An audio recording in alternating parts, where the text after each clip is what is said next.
कल्पना कीजिए सह्याद्री के ऊंचे ऊंचे पहाड़ और घने बादलों के बीच छिपा एक ऐसा पवित्र स्थान जहां महादेव की शक्ति आज भी बिल्कुल जीवंत महसूस होती है।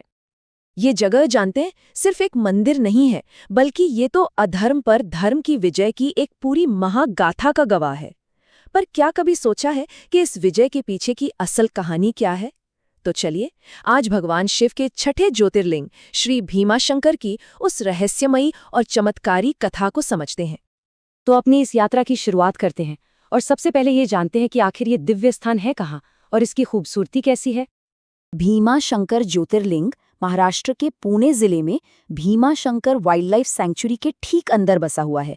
सोचिए, चारों तरफ ऊंचे ऊंचे पहाड़, घने जंगल, कलकल करते झरने और ऐसी वादियां जो बादलों से ढकी रहती हैं। कहते हैं यहाँ की हवा में एक अलग ही आध्यात्मिक ऊर्जा है और इसका जो शांत माहौल है ना, वो मन को बिल्कुल शुद्ध कर देता है। पर इस जगह का नाम भीमाशंकर ही क्यों पड़ा? इस नाम के पीछे ना एक बहुत ही शक्तिशाली कहानी छिपी हुई है जिसमें दो बड़े किरदार हैं। देखिए, ये नाम दो हिस्सों से मिलकर बना है। पहला भीम, जो त्रिपुरासुर का वंशज एक ताकतवर राक्षस था, और दूसरा शंकर, यानी हमारे भगवान शिव, जिन्होंने उस राक्षस का संहार किया। और बस यहीं से कहानी का असली संघर्ष शुरू होता है। तो आइए अब जरा समय में पीछे चलते हैं और उस प्राचीन कथा को जानते हैं जहां से राक्षस भीम के आतंक की असल में शुरुआत हुई। हुआ यूं कि त्रिपुरासुर के वंश में जन्मे भीम ने बहुत कठोर तपस्या की और भगवान ब्रह्मा से अजेय होने का वरदान पा लिया।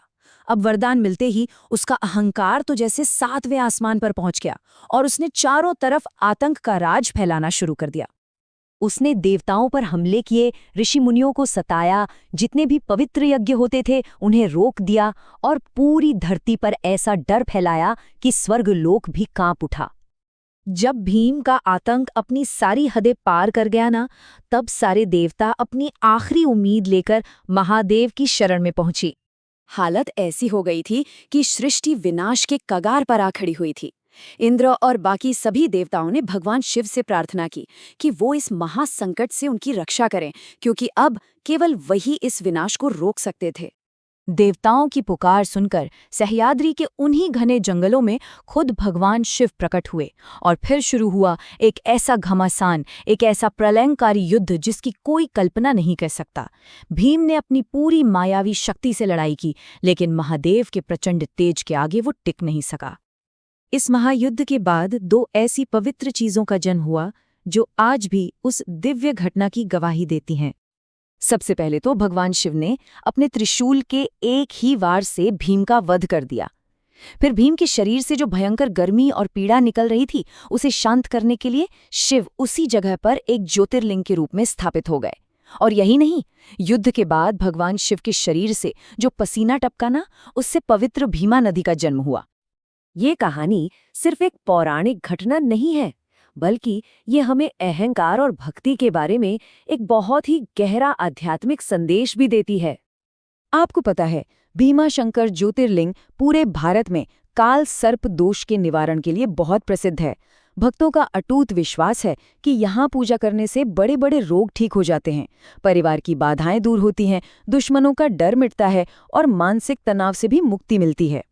इस पूरी कथा का सार बस यही है कि जब जब इस धरती पर अधर्म बढ़ता है, तब तब महादेव खुद धर्म की रक्षा के लिए प्रकट होते हैं।